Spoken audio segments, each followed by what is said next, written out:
আমার বুনু সে তো কিছুই পারে না, তাও আজকে একা একা স্কুলের ড্রেসটা সে পরে নিয়েছে। শ্বশুর বাড়ি যাবে বলে আমার বুনু কতটাই খুশি, তাই নিজে নিজে মঙ্গলসূত্রটা পরে নিল। আমার বুনু সে তো একা একা ভাতও খেতে পারে না, যদি একা একা খেতে যায় তাহলে স্কুলের টাইম পার হয়ে যাবে।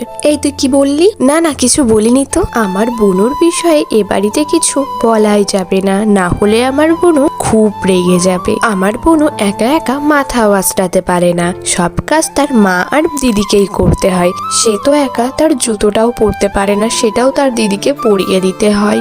আমার বোনও স্কুলে যাবে, তার জিনিস বয়ে নিয়ে যাওয়ার জন্য সে আমাকে নিয়ে যাবে। আমার বোনও হুট খোলা গাড়িতে পটের বিবি সেজে বসে আছে, এখন তাকে আমার স্কুলে যাওয়ার জন্য টোটো ধরিয়ে দিতে হবে।